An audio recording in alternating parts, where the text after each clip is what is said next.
Welcome in Bhim 99 study. दोस्तों, आज हम कक्षा 10 के विज्ञान का अध्याय 1 रासायनिक अभिक्रिया एवं समीकरण के बारे में अध्ययन करेंगे। तो चलिए वीडियो को स्टार्ट करते हैं। सबसे पहले रासायनिक अभिक्रियाएं। तो रासायनिक अभिक्रियाएं क्या होता है? तो ऐसा परिवर्तन जिसमें नए गुणों वाले पदार्थों का निर्माण होता है उसे रासायनिक अभिक्रिया कहते हैं। ऐसा परिवर्तन जिसमें नए गुणों वाले पदार्थों का निर्माण होता है उसे रासायनिक अभिक्रिया कहते हैं। अब इसमें अभिकारक होता है और एक तरफ उत्पाद होता है। अगर कोई भी रासायनिक अभिक्रिया लिखते हैं तो इसमें एक तरफ अभिकारक होता है और दूसरे तरफ होता है उत्पाद। जैसे हमने एक रासायनिक समीकरण लिखा तो ये अभिकारक हो गया, H2 + O2 अभिकारक हो गया। जो रासायनिक अभिक्रिया में भाग लेता है इसे अभिकारक। तो ये दोनों अभिकारक हो गए और ये H2O जो बना है इसे बोलते हैं उत्पाद। तो अभिकारक समझते हैं, ऐसे पदार्थ जो किसी रासायनिक अभिक्रिया में हिस्सा लेते हैं उन्हें अभिकारक कहते हैं। अब इसका एग्जाम्पल लेते हैं। जैसे हमने बताया H2 + O2। तो H2 और O2 रासायनिक अभिक्रिया में भाग ले रहे हैं इसलिए इन्हें अभिकारक कहते हैं। तथा इधर यदि ये बन जाए H2O तो जो रासायनिक अभिक्रिया के फलस्वरूप जो पदार्थ प्राप्त होता है उसे उत्पाद कहते हैं। ऐसे पदार्थ जिनका निर्माण रासायनिक अभिक्रिया में होता है उन्हें उत्पाद कहते हैं। तो H2O आपका उत्पाद हो जाएगा। उदाहरण के लिए भोजन का पचना, श्वसन, लोहे पर जंग लगना, मैग्नीशियम फीते का जलना, दही का बनना आदि सब रासायनिक अभिक्रियाएं हैं। रासायनिक अभिक्रियाओं के प्रेक्षण। तो जब भी रासायनिक अभिक्रिया अगर कोई होती है तो उसके अवस्था में परिवर्तन हो जाता है, रंग में परिवर्तन हो जाता है, तापमान में परिवर्तन और गैस का उत्सर्जन होता है। तो ये रासायनिक अभिक्रिया हम समझ लेते हैं कि इसमें रासायनिक अभिक्रिया हुई है जब अवस्था में परिवर्तन, रंग में परिवर्तन, तापमान में परिवर्तन और गैस में उत्सर्जन होता है। रासायनिक परिवर्तन को प्रदर्शित करना। अब कैसे कैसे रासायनिक परिवर्तन को प्रदर्शित करते हैं तो एक अभिक्रिया के माध्यम से हम समझते हैं। जैसे जिंक और सल्फ्यूरिक अम्ल, जिंक और सल्फ्यूरिक अम्ल, और ये लेफ्ट हैंड साइड है, मतलब बायां साइड, और ये वाला है दायां साइड। ये बायां साइड, ये वाला दायां साइड। जब जिंक और सल्फ्यूरिक अम्ल को मिलाते हैं तो जिंक सल्फेट और हाइड्रोजन मिलता है। इसको रासायनिक अभिक्रिया के माध्यम से समझेंगे तो जिंक ले लिए और H2SO4 सल्फ्यूरिक अम्ल, और ये बनता क्या है तो जिंक सल्फेट और H2 बनता है। कैसे बनता है तो इसको हम समझाते हैं। देखिए Zn है, Zn प्लस H2SO4 को हम तोड़ सकते हैं H प्लस, और H पे एक प्लस और प्लस SO4 पे 2 माइनस होता है प्लस। इसी तरह से जिंक को भी Zn पे 2 ठे प्लस और प्लस SO4 पे 2 माइनस और प्लस H2। अगर इनको अभिक्रिया कराएं तो प्लस वाला माइनस के यहाँ जाएगा, यानी कि ये जिंक सल्फेट से अभिक्रिया करके जिंक सल्फेट और हाइड्रोजन गैस मुक्त हो जाएगा। तो ये अभिकारक हो गया। जो लेफ्ट हैंड साइड में लिखा गया है इसे अभिकारक कहते हैं। रासायनिक अभिक्रिया में भाग लिया जिंक और सल्फ्यूरिक अम्ल, तो ये दोनों अभिकारक हुए, और जिंक सल्फेट तथा हाइड्रोजन गैस निकला तो ये हो गया उत्पाद। रासायनिक समीकरण। तो रासायनिक अभिक्रिया रासायनिक समीकरण द्वारा निरूपित की जाती है। कोई भी रासायनिक अभिक्रिया होती है वो रासायनिक समीकरण द्वारा निरूपित की जाती है। रासायनिक समीकरण में तत्वों के प्रतीक या अभिकारक और उत्पादों के रासायनिक सूत्र उनकी भौतिक अवस्था के साथ लिखे जाते हैं। रासायनिक अभिक्रिया में आवश्यक परिस्थितियां जैसे ताप, दाब, उत्प्रेरक आदि को तीर के निशान के ऊपर या नीचे दर्शाया जाता है। जैसे अगर समझिए, अगर एक हमने अभिक्रिया लिखा जैसे ZnSO4 या ऐसे लिखते हैं H2SO4 प्लस Zn जिंक। तो यह अभिक्रिया अगर होगा तो ये बनेगा जिंक सल्फेट प्लस H2। तो ये आपका अभिकारक इधर अभिकारक हो गया और इधर ये उत्पाद हो गया। और तीर के बाएं साइड अभिकारक और दाएं साइड उत्पाद होता है। और जो उत्प्रेरक यदि आप लेते हैं कोई भी उत्प्रेरक जैसे Fe मोलिबेडेनम ये सब उत्प्रेरक होता है तो तीर के ऊपर लिखा जाता है, या आप ताप भी लिखते हैं तो ये उस ताप को तीर के ऊपर या नीचे लिख सकते हैं। रासायनिक अभिक्रिया को संतुलित करना। तो रासायनिक अभिक्रिया को कैसे संतुलित करना किया जाता है इसके बारे में समझेंगे। तो द्रव्यमान संरक्षण का नियम, इसमें द्रव्यमान संरक्षण का नियम है कि किसी भी रासायनिक अभिक्रिया में द्रव्यमान न तो निर्माण होता है और ना ही विनाश होता है। रासायनिक अभिक्रिया के पहले अभिकारक एवं उसके पश्चात उत्पाद प्रत्येक तत्व में परमाणु की संख्या समान होती है। यदि आप कोई भी रासायनिक अभिक्रिया लिख रहे हैं तो जो इसका द्रव्यमान अभिकारक में है वही द्रव्यमान उत्पाद में भी होना चाहिए। जैसे अगर हमने कैल्शियम कार्बोनेट को गर्म किया तो calcium oxide plus carbon dioxide है, तो जो द्रव्यमान इधर होगा वही द्रव्यमान इधर होना चाहिए, तब तो कहेंगे कि यह अभिक्रिया संतुलित है, नहीं तो संतुलित नहीं होगी। तो देखिए कैल्शियम का परमाणु भार होता है 40 और प्लस कार्बन का 12 प्लस 16 ऑक्सीजन का होता है तो 3 ऑक्सीजन इसलिए सोड़ते हैं 48, 40 और 12 को जोड़ेंगे तो ये 100 आएगा, 100। इसी तरह से इधर भी कैल्शियम का 40, ऑक्सीजन का 16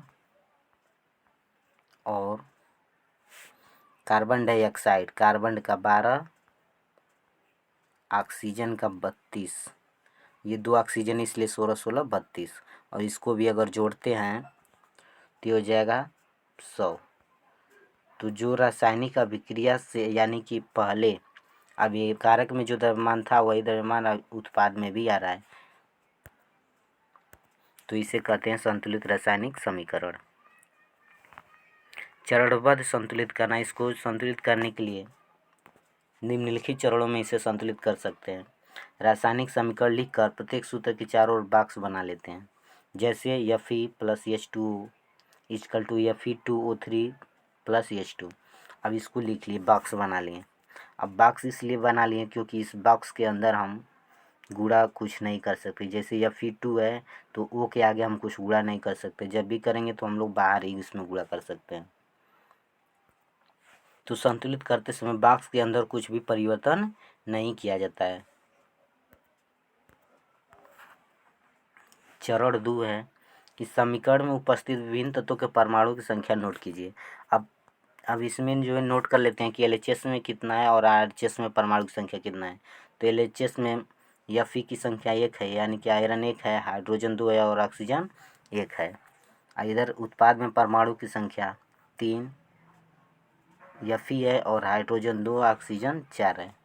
इसको चित्र के माध्यम से देखिए। इसमें इधर Fe 1 है, Fe 1, हाइड्रोजन 2 ऑक्सीजन 1, इधर Fe 2 ऑक्सीजन 3 हाइड्रोजन 2। तो संतुलित नहीं है, पहले Fe संतुलित नहीं है, Fe और हाइड्रोजन संतुलित है लेकिन ऑक्सीजन नहीं, ऑक्सीजन इधर 1 है इधर 3 है, तो इसको संतुलित करते हैं। सबसे अधिक परमाणु वाले तत्व को अभिकारक या उत्पाद की साइड अनुचित गुणांक लगाकर संतुलित कर लेते हैं।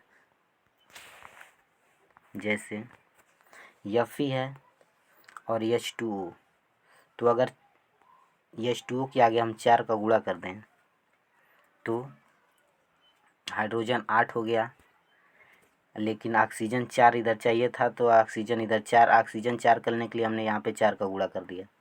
ठीक, तो यहाँ पे अब हाइड्रोजन 8 हो गया, तो हाइड्रोजन 8 करने के लिए यहाँ पे हम 4 का गुणा कर देंगे। अगले स्टेप में यहाँ पे देखिए ये 4 का गुणा कर दिया तो हाइड्रोजन भी 8 हो गया। और आयरन इधर 3 है, आयरन इधर एक ही था तो यहाँ पे हमने 3 का गुणा कर दिया, तो आयरन भी 3 हो गया। अतः अब सभी तत्वों के परमाणु की संख्या अभिक्रिया के दोनों ओर समान है, अतः यह एक संतुलित रासायनिक समीकरण है। इसको फिर से समझा देते हैं कैसे कैसे हमने संतुलित किया। ये देखिएगा, पहले एक ढांचा समीकरण लेते हैं इसमें, और ढांचा समीकरण लेकर के देखते हैं कि Fe की संख्या भी बराबर नहीं है, इधर 2 है इधर 1 है, इधर हाइड्रोजन 2 ऑक्सीजन 1, इधर ऑक्सीजन 3 है हाइड्रोजन 2 है, तो इधर ऑक्सीजन परमाणु की संख्या संतुलित नहीं है। तो ऑक्सीजन को संतुलित करने के लिए इधर तो ऑक्सीजन 3 ही है, तो यहाँ हम 4 का गुणा कर देते हैं। 4 का गुणा करेंगे तो 4 ठे ऑक्सीजन इधर हो गया, और इधर ऑक्सीजन 3 ही हो रहा है। फिर से समझते हैं, ये फार्मूला ही गलत लिखा गया है, Fe2O4 होना चाहिए यहाँ पे, Fe2O4, तब जाकर संतुलित कर देंगे। यहाँ पे 4 ठे ऑक्सीजन, ये समझिए फिर से, इधर 4 यहाँ पे 4 होना चाहिए, यहाँ पे 4, तो यदि इधर 4 ऑक्सीजन है तो इधर 4 करने के लिए यहाँ पर 4 का गुणा कर दें, तो हाइड्रोजन 4 दूना के 8 हो गया, तो इधर भी 4 का गुणा कर दें, हाइड्रोजन भी 8 हो गया। अब आयरन इधर 2 है, आयरन की संख्या 2 है, तो यहाँ पे आयरन की संख्या हम 2 कर दें, तो ये समीकरण संतुलित हो जाएगा।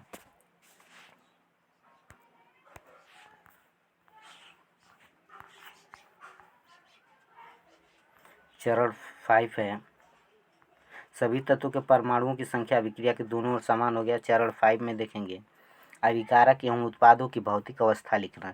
जैसे ठोस को यश से प्रदर्शित करते हैं, गैस को या द्रव को यल से, लिक्विड, और अवस्था गैस को जी से, द्रव को लिक्विड यल से और गैस को जी से प्रदर्शित करते हैं, तथा जलीय विलयन को एक्वस AQ से प्रदर्शित करते हैं। 6वां चरण, कुछ आवश्यक परिस्थितियों जैसे ताप, दाब या प्रेरक आदि को भी तीर के निशान के ऊपर नीचे लिखते हैं। अब रासायनिक अभिक्रियाओं के प्रकार, सबसे ज़्यादा क्वेश्चन यहीं से आता है, रासायनिक अभिक्रियाओं के प्रकार से। तो सबसे पहले संयोजन अभिक्रिया, संयोग का मतलब जोड़ना, संयोजन अभिक्रिया। इस अभिक्रिया में 2 या 2 से अधिक अभिकारक मिलकर एक उत्पाद बनाते हैं, जैसे A+B मिलकर के C उत्पाद बनाया, तो इसे कहते हैं संयोजन अभिक्रिया। जब 2 अभिकारक मिलकर एक नए उत्पाद का निर्माण करते हैं तो इसे संयोजन अभिक्रिया कहते हैं। जैसे कार्बन और ऑक्सीजन 2 उत्पाद हैं, अभिकारक हैं, कार्बन और ऑक्सीजन, ये दोनों मिलकर के कार्बन डाइऑक्साइड का निर्माण करते हैं, तो ये संयोजन अभिक्रिया हो गया, मतलब दोनों जुड़ गया। जैसे जल का निर्माण हो गया, और कैल्शियम ऑक्साइड और जल मिलकर के कैल्शियम हाइड्रोक्साइड का निर्माण करता है, तो ये सारे संयोजन अभिक्रिया के उदाहरण हैं। अगला है ऊष्माक्षेपी अभिक्रिया। तो इसमें से आप एक परिभाषा और एक उदाहरण याद कीजिएगा। तो ऊष्माक्षेपी अभिक्रिया, जिन अभिक्रियाओं में उत्पाद के निर्माण के साथ साथ ऊष्मा का भी उत्सर्जन होता है, ऊष्माक्षेपी अभिक्रियाएं कहलाती है। जैसे प्राकृतिक गैस का दहन, मीथेन और ऑक्सीजन का अभिक्रिया करने पर कार्बन डाइऑक्साइड प्लस जल बनता है और उसके साथ ऊष्मा भी निकलती है, तो ऊष्मा निकलती है इसलिए यह ऊष्माक्षेपी अभिक्रिया हो गई। ये श्वसन एवं ऊष्माक्षेपी अभिक्रिया है। वियोजन अभिक्रिया, तो इस अभिक्रिया में एकल अभिकारक टूटकर 2 या 2 से अधिक उत्पाद बनाते हैं। जैसे ए टूटा जब, तो B+C का निर्माण किया, तो यहाँ अगला है उष्मीय वियोजन। उष्मीय वियोजन, ऊष्मा द्वारा किया गया वियोजन को उष्मीय वियोजन कहते हैं। यदि ये ऊष्मा दे देने पर यह अभिक्रिया टूटकर 2 या 2 से अधिक नए उत्पाद का निर्माण करती है, जिसे उष्मीय वियोजन कहते हैं। जैसे FeSO4, फेरस सल्फेट को अगर गर्म किया जाता है तो फेरिक ऑक्साइड, सल्फर डाइऑक्साइड और सल्फर ट्राइऑक्साइड का निर्माण करता है, और फेरिक ऑक्साइड जो भूरे लाल रंग का होता है। इसी तरह से कैल्शियम कार्बोनेट को गर्म किया जाता है तो कैल्शियम ऑक्साइड और कार्बन डाइऑक्साइड का निर्माण होता है। तो ये ऊष्माक्षेपी अभिक्रिया है। यही चूना पत्थर जो होता है, इसको अगर गर्म किया जाता है तो बिना बुझा हुआ चूना प्राप्त हो जाता है। इसी तरह से लेड नाइट्रेट को गर्म किया जाता है तो लेड ऑक्साइड और नाइट्रोजन डाइऑक्साइड और प्लस ऑक्सीजन बनता है। वैद्युत वियोजन, विद्युत धारा प्रवाहित करने पर होने वाली वियोजन को वैद्युत वियोजन कहते हैं। जैसे जल का वैद्युत वियोजन करने पर हाइड्रोजन गैस तथा ऑक्सीजन गैस प्राप्त होती है। प्रकाशीय वियोजन है, कुछ ऐसी भी अभिक्रियाएं जो सूर्य के प्रकाश से ही संभव हो जाती है। जैसे सूर्य के प्रकाश में उपस्थित होने वाले वियोजन, जैसे AgCl, सिल्वर क्लोराइड सूर्य का प्रकाश पाते ही सिल्वर और क्लोरीन में वियोजित होता है। इसी तरह से सिल्वर ब्रोमाइड भी सूर्य का प्रकाश पाते ही सिल्वर और ब्रोमीन में वियोजित हो जाता है, तो इसलिए इसे कहते हैं प्रकाशीय वियोजन। सिल्वर क्लोराइड सूर्य के प्रकाश की उपस्थिति में धूसर रंग में बदल जाता है। इस अभिक्रिया का उपयोग श्याम श्वेत फोटोग्राफी में होता है, या फोटोग्राफी में ही। अगला ऊष्माशोषी अभिक्रिया। तो ऊष्माशोषी अभिक्रिया किसे कहते हैं? तो जिन अभिक्रिया में अभिकारकों को तोड़ने के लिए ऊष्मा, प्रकाश या विद्युत ऊर्जा की आवश्यकता होती है, उसे ऊष्माशोषी अभिक्रिया कहते हैं। मतलब इनको अलग से ऊष्मा देने की जरूरत पड़ती है। अगला है विस्थापन अभिक्रिया। इस अभिक्रिया में अधिक क्रियाशील तत्व कम क्रियाशील तत्व को उसके यौगिक से विस्थापित कर देता है, तो इसे कहते हैं विस्थापन अभिक्रिया। जैसे ये Fe आयरन है, कॉपर सल्फेट के विलयन में से कॉपर को हटा देता है और उसकी जगह पे Fe चला जाता है, तो Fe सल्फेट और कॉपर प्राप्त होता है। ठीक है, यहाँ पे देखिए Fe है, तो Fe यहाँ से कॉपर को हटा देगा और Fe कॉपर की जगह पे चला जाएगा। देखिए FeSO4 हो गया और कॉपर को अलग हटा दिया, तो इसे कहते हैं प्रतिस्थापन अभिक्रिया।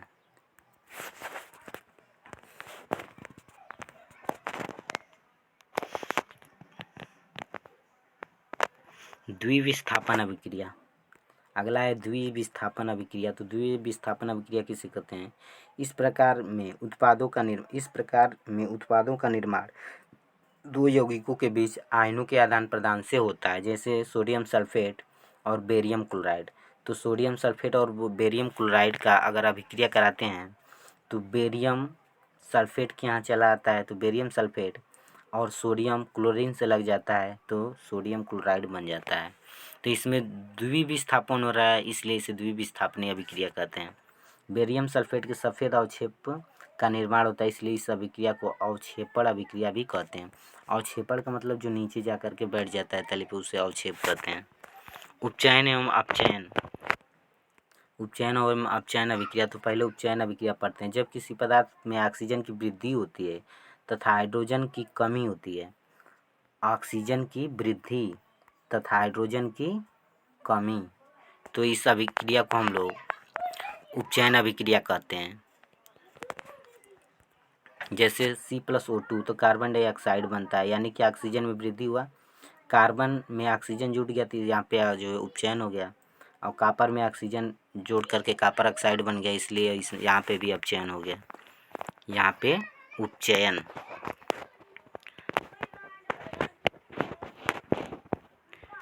अपचयन अभिक्रिया किसे कहते हैं? जब किसी पदार्थ में ऑक्सीजन का ह्रास होता है, मतलब ऑक्सीजन का कमी और हाइड्रोजन का जुड़ना उसी का उल्टा है, तो इसे अपचयन अभिक्रिया कहते हैं। जैसे कॉपर ऑक्साइड प्लस हाइड्रोजन, तो ये हो जाता है कॉपर और प्लस जल, तो कॉपर में से ऑक्सीजन हट गया तो कॉपर का क्या हो गया? अपचयन हो गया। और ये हाइड्रोजन में ऑक्सीजन जुट गया तो हाइड्रोजन का अपचयन हो गया। तो इसमें सरल अपचयन होता है। अगला है, इस अभिक्रिया में कॉपर ऑक्साइड कॉपर में अपचयित हो जाता है और हाइड्रोजन उपचयित होकर जल बनाता है। इस अभिक्रिया में उपचयन